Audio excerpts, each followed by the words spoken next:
You know, we tend to walk through life assuming that history is just, well, a series of random accidents.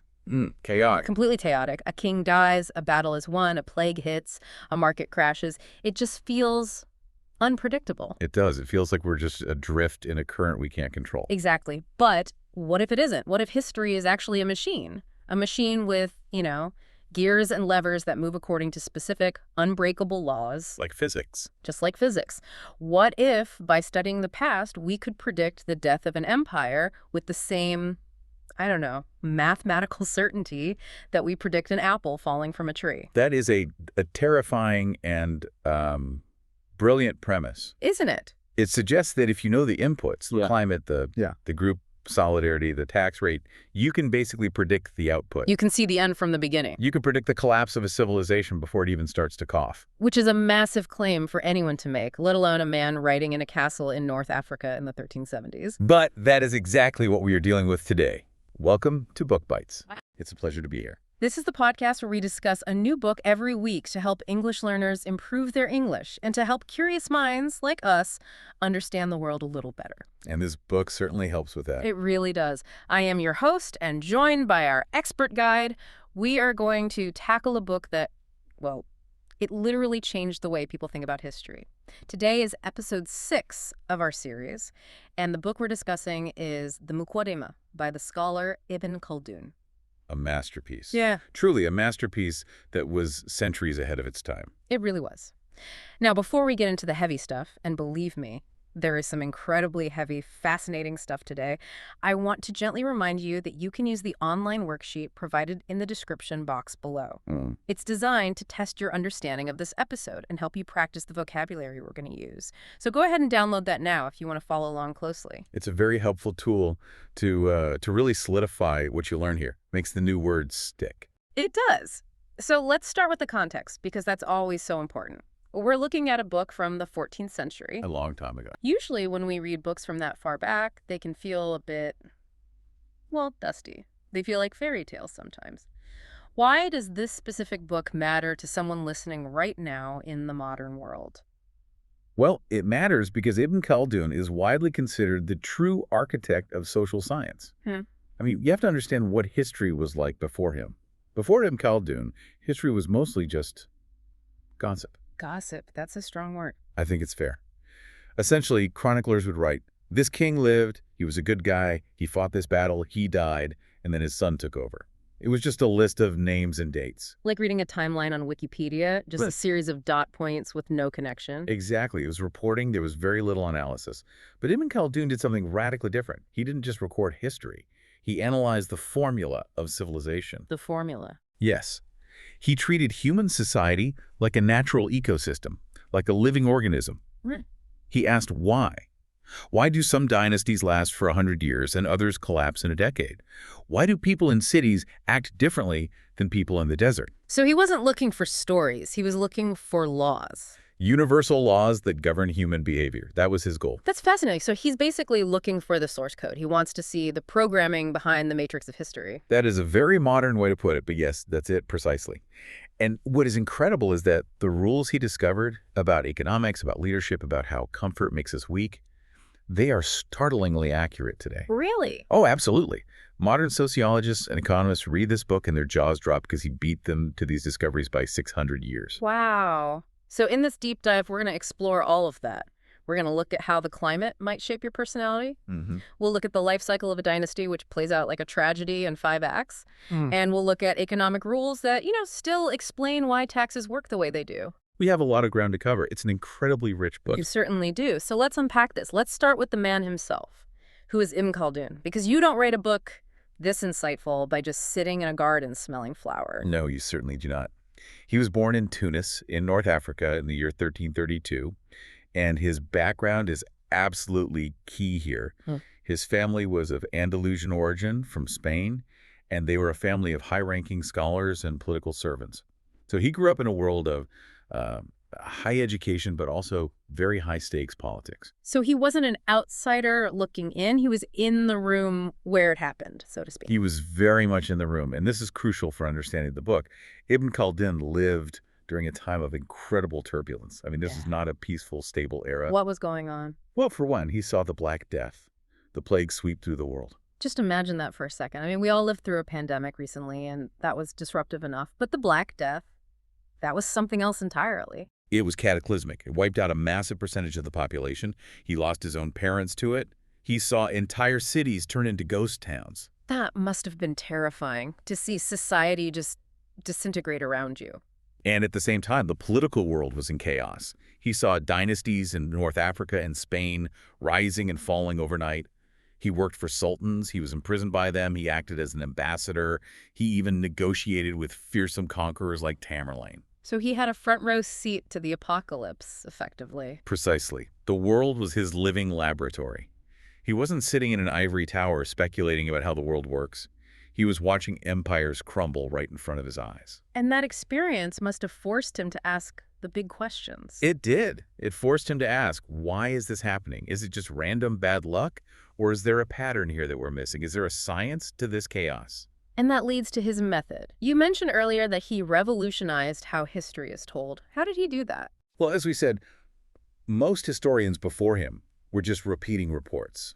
Some of them were true, some were myths, some were just plain propaganda for the king. Right. The king won a glorious victory against 10 million soldiers with only 3 men. That sort of thing. Exactly that sort of thing. Yeah. Ibn Khaldun said, no, we need a standard. We need to treat society like a natural science. We need to be critical of our sources. A natural science, like biology or chemistry. Very much like biology. He wanted to understand the why and the how. The core questions he asked were, what binds humans together? What is the social glue that makes a group of people strong? And conversely, why do some civilizations stagnate and decay while others flourish? He's asking the fundamental questions of sociology before sociology was even a word. That's it. And the book itself, the Muqaddimah, that title actually means something specific, doesn't it? It does. It tells you a lot about his original intention. Yes. Al-Muqaddimah literally means the introduction. It was originally meant to be just the preface, the introduction to a massive universal history he was writing. Wait. So this huge, dense book, which is packed with philosophy and sociology and economics, this was just the intro. Yes. Can you imagine? But it was such a brilliant introduction establishing the whole philosophy and science of history that it became his most famous work. It overshadowed the main event. Completely. It became a revolutionary foundation for sociology and economics in its own right. That is amazing. It's like writing a preface to a textbook, and the preface turns out to be more important than the textbook itself. Okay, let's dive into the actual content then. He starts with human nature. What does he say about us as a species? He starts with a very, very humbling observation. He looks at humans purely from a biological standpoint, and he says, we are weak. Weak. I mean, that feels counterintuitive. We build skyscrapers and go to the moon. But look at us physically. Think about it. We don't have the claws of a lion. No. We don't have thick fur to protect us from the cold like a bear. We aren't fast like a gazelle. If you put a single human being alone in the wild, naked and unarmed, they are in very big trouble. Yeah, they're a snack for the first predator that walks by. A very easy snack. We are, as you said, basically soft, slow meat. That's a scary thought. We are pretty defenseless on our own. Extremely. But we have one thing, one incredible tool that balances out that physical weakness. Our brains. Our ability to think. The faculty of rational thought, as he calls it. We can plan, we can reflect, we can create and use tools. But most importantly, our reason leads us to one inevitable conclusion. Which is? Because we are so vulnerable, we absolutely cannot live alone. We need each other to survive. Cooperation. It's not a choice. It's a necessity. It's the only way. Reason plus vulnerability equals cooperation. And from this, he develops his idea of the division of labor. I remember this from the notes. He uses the example of bread, right? This seemed like such a simple example, but when you really think about it, it's profound. It is incredibly profound. Think about a simple loaf of bread. Can one person make a loaf of bread entirely from scratch all by themselves? Well, sure, I can bake bread in my kitchen. But can you really? Let's break it down. To bake the bread, you need flour. Okay. To get flour, you need wheat. To get wheat, you need to farm it. So, can you plow the field? I guess I could plow a field if I had a plow. But who made the plow? You need a blacksmith to forge the iron part. Ah, And who mined the iron for the blacksmith? Who chopped the wood for the plow's handle? And what about the mill to grind the wheat into flour? Who built that? Who made the oven to bake the dough? I see your point. When you really zoom out, even a simple piece of bread requires the work of hundreds, maybe thousands of people. The farmer, the miner, the blacksmith, the carpenter, the potter, the lead goes on and on. Wow. Ibn Khaldun calls this the ecology of professions. The farmer needs the blacksmith to make tools. The blacksmith needs the farmer to grow food. No one is self-sufficient. This interdependence is what civilization is. So civilization isn't a luxury, it's our fundamental survival mechanism. It's how we overcome our individual weakness. We clump together for safety and for sustenance. And this leads to people gathering in different ways. Right, he distinguishes between two main types of living. He does. There is Badawa, which is nomadic or rural life, and there is Hadara, which is settled urban life. Badawa and Hadara, let's clarify these a little bit. So Badawa is life out in the desert or the mountains. It's a tough life, focused on survival, on the basics. People are constantly moving to find pasture for their animals. It's a hard life, but I imagine it makes people tough. Very tough. But when these groups cooperate effectively, they eventually produce a surplus. They produce more food, more goods, than they need to eat and use immediately. And that surplus, that's the magic key, isn't it? It's the turning point for humanity. That surplus allows some people to stop moving around. It allows them to settle down. It allows for cities. Hadar. Yes, and for Ibn Khaldun, the city is not just a big village. It represents a quantum leap in complexity. What does he mean by that? A quantum leap? When you have a city, you have enough extra wealth, that surplus we talked about, to support people who aren't just farming or herding.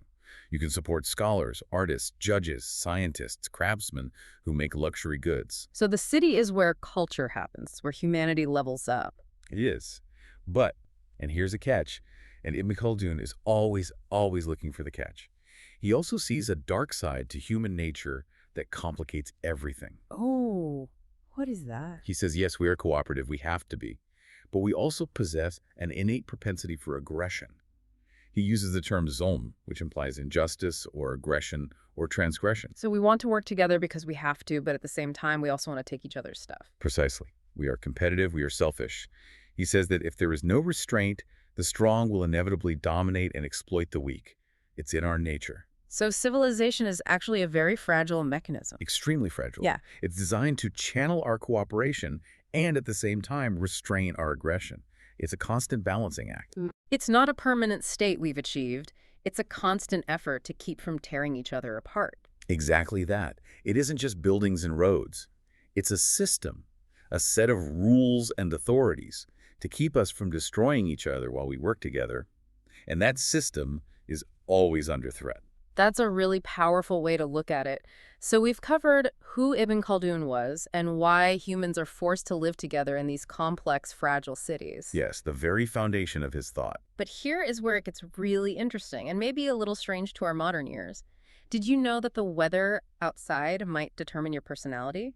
Ibn Khaldun thought so. He certainly did. It was a central part of his theory. We are going to unpack his theories on the environment and how it shapes who we are in just a moment. But before we do, if you are enjoying this discussion so far, please take a moment to subscribe and hit the notification bell. It really helps. And if you find this fun and useful, go ahead and like and share this deep dive. It really helps us reach more people. We appreciate your support. Okay, we are back. We're talking about environmental determinants. This part of the book is fascinating because it sounds a bit like geography is destiny. It is a form of environmental theory, yes. He divides the known world into 7 climate zones. 7 zones. He was building on older Greek geography here. He basically says the world has a temperate, think of the Mediterranean region where he lived, and then you have extremes of heat as you go south and extremes of cold as you go north. And he says the climate directly affects your character.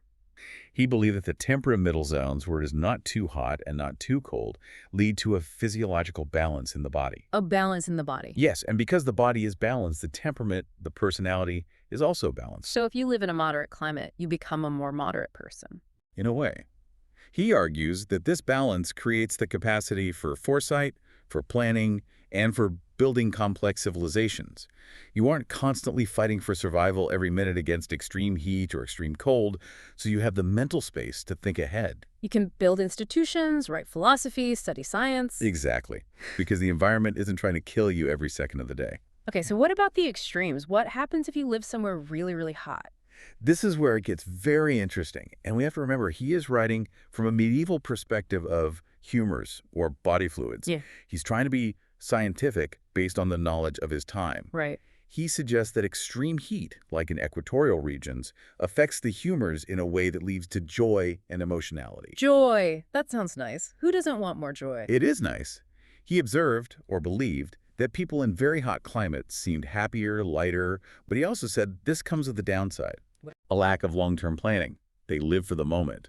Because the heat makes the spirit expand, that was his theory, people are more reactive, more emotional. So they might be great at celebrating today, but not so great at storing grain for next year. That's his argument. He saw a connection between that emotional lightness and a lack of foresight. And the cold. I'm guessing it's the opposite. Exactly the opposite. Polar regions, or very cold places, he argued, lead to melancholy and a hyper-focus on survival. That makes intuitive sense. If you are constantly freezing, you're constantly worried about the next meal, the next fire. You become hard, serious, perhaps even glum. You don't have time for lightness or frivolity. It's fascinating how he tries to link biology and geography directly to culture. And even if modern science might disagree on the humors part, the core idea that our environment shapes our culture is still very relevant, isn't it? Absolutely. Think about it today. If you live in a place with abundant resources, where food grows easily and the weather is mild, you develop a very different culture than if you live in a harsh desert where you have to fight for every drop of water. The scarcity itself defines your values. It defines your worldview, your social structures, everything. The struggle shapes you. And speaking of struggle and what you consume, he has a "you are what you eat" theory too, right? He does. And it's directly linked to the environment. Yeah. He contrasts what he calls rich diets with frugal diets. Rich diets meaning plenty of grain, meat, heavy foods, the kind of food you'd find in a prosperous city. Exactly. The diet of Hedera, of settled life. He says that people who eat these rich, moist foods tend to have larger, healthier bodies, but, and here's the kicker, softer dispositions. Softer. What does he mean by softer? Less tough, less resilient. He says they have reduced martial vigor. So they aren't as ready to fight. They become sluggish and comfortable. In his view, physical comfort leads to a kind of psychological softness. Now contrast that with the desert dwellers, the people of Badawa. Okay. They eat dates, maybe they drink camel's milk, very little grain, a very frugal diet. He says this diet leads to acute senses, incredible endurance, and a certain hardness of character. Their bodies and minds are sharper because they aren't weighed down by excess. They're always a little bit hungry, a little bit on edge. He even mentions camels, doesn't he? This part was wild. Yes, the camel connection. This is a great example of his analogical thinking. He suggests that consuming camel milk and meat imparts the animal's own traits to the people who consume them. So you eat the camel, you become like the camel. In a way, you gain its patience, its incredible endurance, its ability to carry heavy burdens without complaining. That is amazing. But I get the logic behind the metaphor. The expert analysis here would be he's seeing a direct link between the struggle for food and the strength of a society's character. That is the key takeaway. It is not just about some magic property in the food. It is about the struggle. Struggle creates strength. Abundance creates softness. This is a theme that will come back again and again and again in this book. It seems to be the central tragedy he explores. It is. Okay, so we've covered the physical environment shaping the body, but humans aren't just biological machines. We have a spiritual side, a moral dimension. This brings us to his next section on the spiritual dimension and prophecy. This is absolutely crucial for Ibn Khaldun. You cannot understand history, especially in his context, without understanding the role of what he calls prophecy. How does he define a prophet? This seems like a tricky subject. He defines a prophet as someone with a soul capable of transcending ordinary human perception. They have a unique ability to connect with the divine and receive revelation. But, and this is the sociologist in him always at work, he is less interested in the theology of that and more interested in the social effect of prophecy. The social effect. So he's not just looking at the divine message itself, but what that message does to the structure of the tribe or the community. Exactly. For him, prophecy creates a new and much more powerful form of community. Think back to what we said about human aggression. That we're naturally inclined to fight each other. Right. So how do you stop that on a large scale? You need laws. You need a police force. You need a ruler and authority? You do. But Ibn Khaldun distinguishes between two types of law. There is human law, which is made by a king or a council, and there is revealed law, which is believed to come from a divine source. And he thinks revealed law is better for keeping the peace. For social cohesion, he argues it is infinitely more powerful because it creates what you might call a shared moral vocabulary. A shared moral vocabulary. What does that mean? It means that if you and I are strangers from different tribes, but we both follow the same revealed law, I can trust you on a deep level.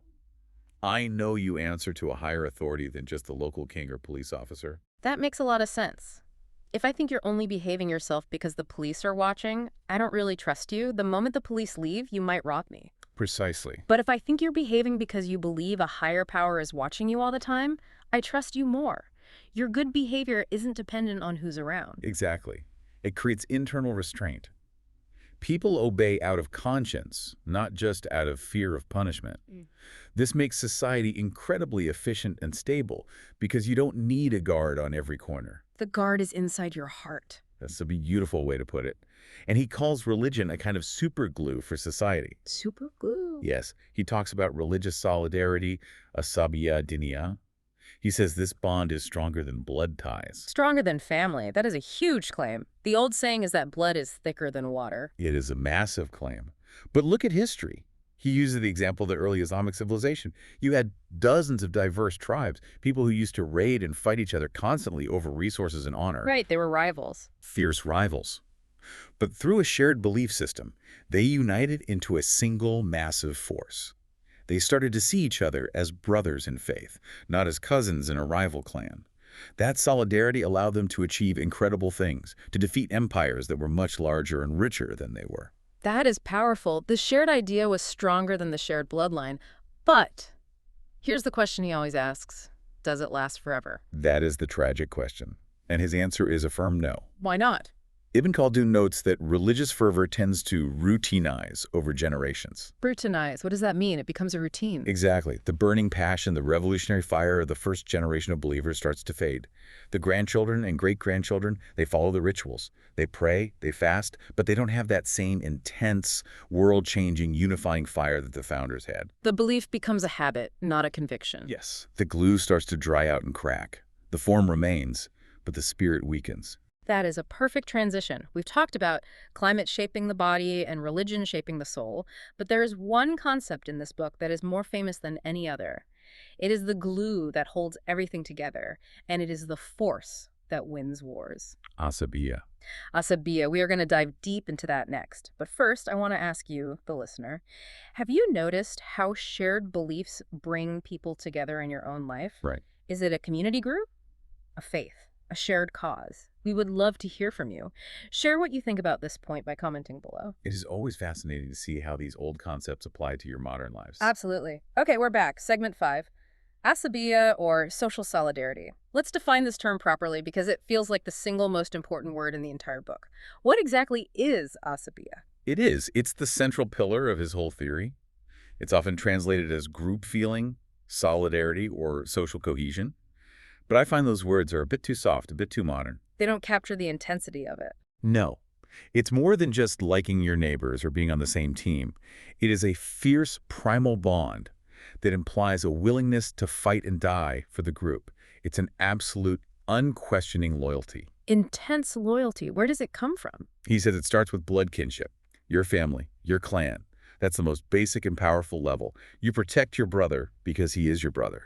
It's instinctive. That's the foundation. But it evolves, right? It can't stay just within the immediate family if you're going to build an empire. Correct. It has to expand. It evolves into what we might call fictive kinship. Fictive kinship, so fake family. Not fake, but constructed. It's when you treat someone who isn't related to you by blood as if they were family. Think of sworn brotherhoods, alliances between tribes, patrons and their clients, and as we just discussed, large religious communities. You're transferring that intense family loyalty to a much larger group. You are. You're creating a super tribe. And once you have that, you become incredibly powerful. Okay. And Ibn Khaldun has a rule about this. He calls it the first law of historical dynamics. The rule is simple and brutal. All other things being equal, the group with the stronger Asabiyyah will always defeat the group with the weaker Asabiyyah. Always. That's a bold statement. Almost always. Yeah. Think about it on a battlefield. It makes perfect sense. Imagine two armies of equal size and with equal weapons. Okay. Army A is a tribal force. They've grown up together, they're cousins, they trust each other with their lives, they share a sense of common destiny and honor. If one of them falls, the other will risk his life to drag him to safety. Right. They are a true band of brothers. They're fighting for each other. Now look at Army B. It is a paid mercenary army. The soldiers are from all over. They are there for a paycheck. They don't know the guy standing next to them. They don't love him. Their only loyalty is to their wages. Who wins that fight? The tribe. Army A. Every single time. Because when the fighting gets really tough, the mercenaries are going to start thinking, is this paycheck worth my life? Exactly. They might run. They can always get a paycheck somewhere else. But the tribe won't run. They can't run from their family, from their identity. That's it. Trust is the ultimate weapon. The willingness to sacrifice for the group is what wins wars. It's not just about technology or numbers. It's about cohesion, about that glue. But here's the problem. And I think this is the most mind-blowing part of the book for me. He calls it the paradox of civilization. Can you explain that? This is the tragic irony at the very heart of Ibn Khaldun's work. It's a cycle, and it's almost impossible to escape. Let's trace it step by step. Okay, let's do it. Step 1. Hardship creates Asabiyyah. Living in the harsh desert, struggling together for survival, makes you a tight-knit group. You rely on each other because you have to. There's no alternative. Okay, so struggle creates solidarity. Tough times make tough teams. I get that. Step 2. That powerful Asabiyyah makes you strong. So strong that you can conquer other weaker groups. You come out of the desert and you take over a rich, settled city. You become the new rulers, the new dynasty. Success. You made it.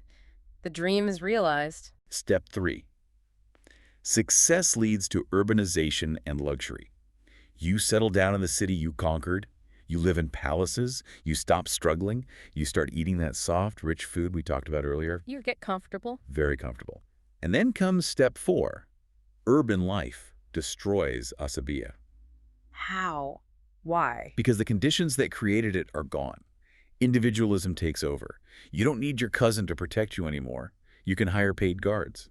You start caring more about your own personal comfort and wealth than about the good of the group. The children are born into luxury and have no memory of the struggle. The bonds just dissolve. They dissolve. So the very things that make a civilization, great wealth, cities, peace, security, kill, the one thing that created it in the first place, the solidarity. Wow. So winning actually leads to your defeat in the long run. The prize is the poison. Precisely. Civilization systematically destroys its own foundation. It's a self-consuming process. That is profoundly depressing. But it makes so much sense. It explains why great empires eventually just seem to fall apart from the inside. They don't always get conquered by a bigger, better army. Sometimes they just rot. They lose their glue.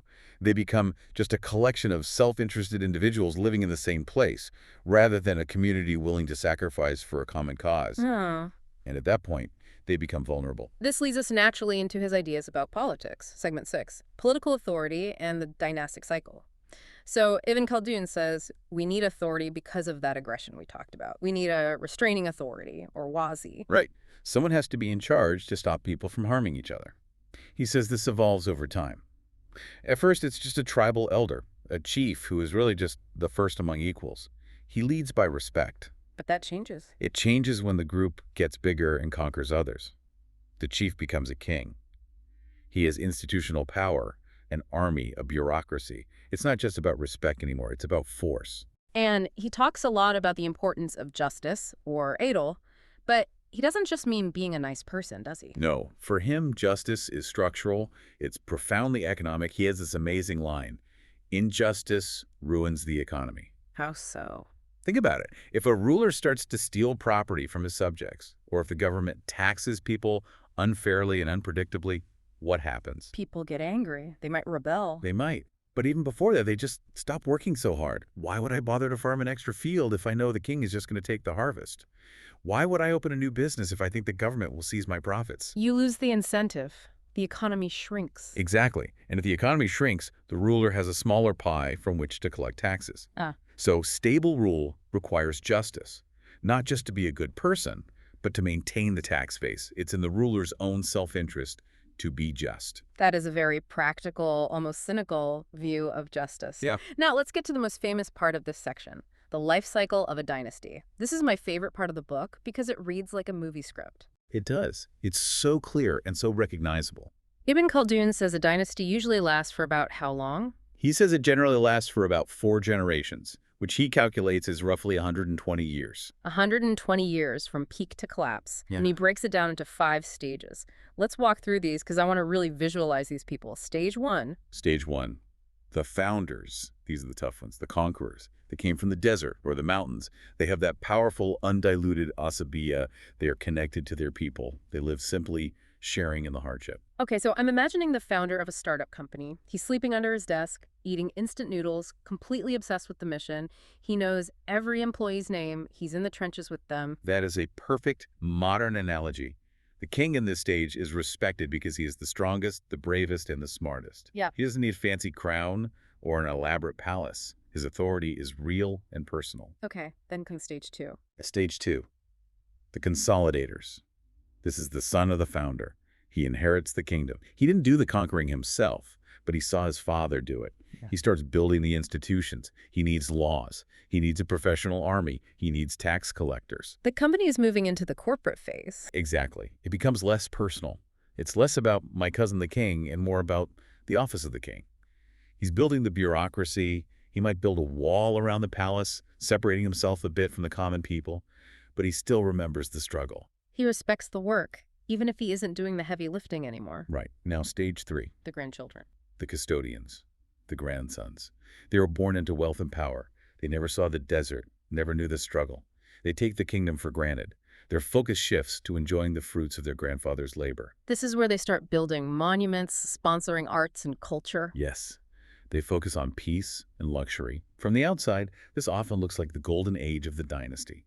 The cities are beautiful, the arts are flourishing.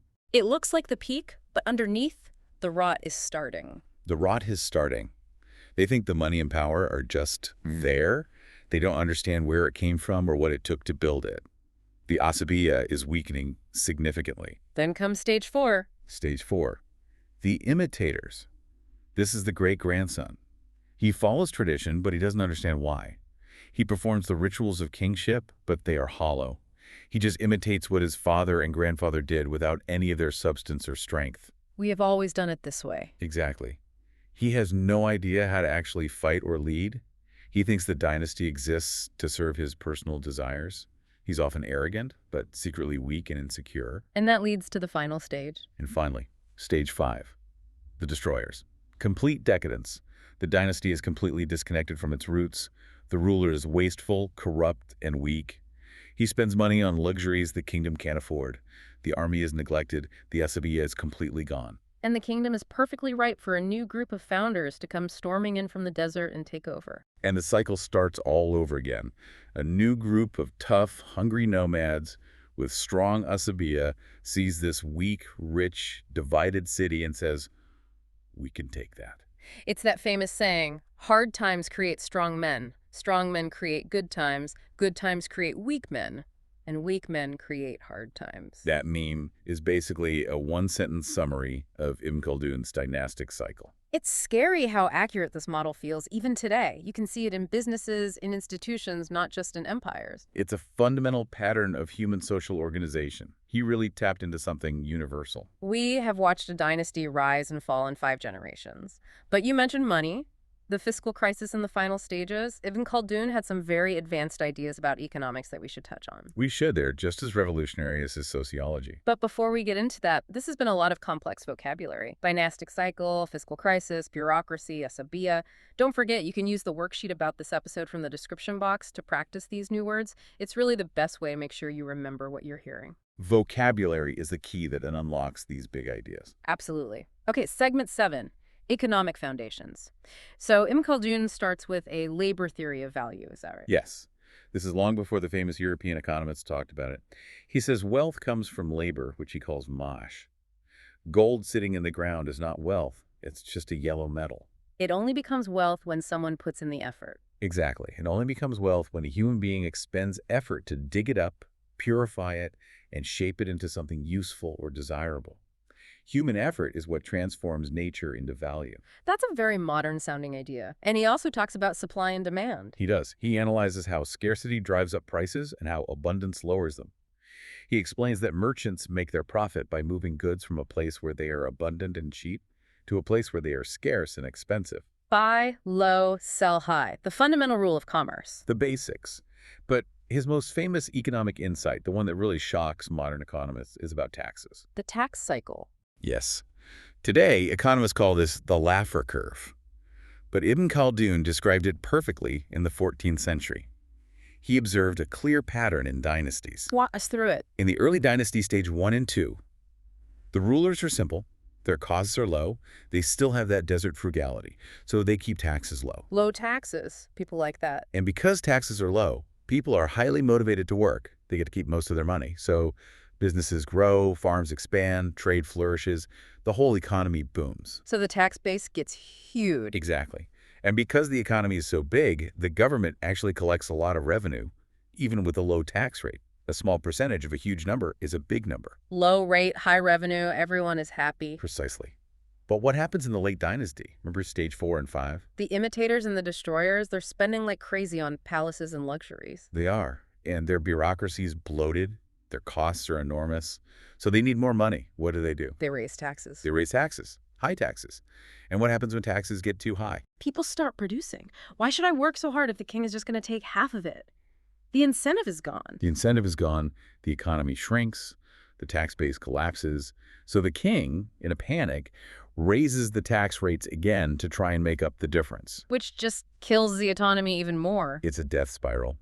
He predicted, with perfect clarity, that raising tax rates beyond a certain point actually destroys the government's income. That is brilliant. Absolutely brilliant. And he also warns against governments hoarding wealth, right? Yes. He says money needs to circulate. It's like the blood in the body. If the sultan takes all of the gold and locks it in his vault, it's like draining the blood from the economy.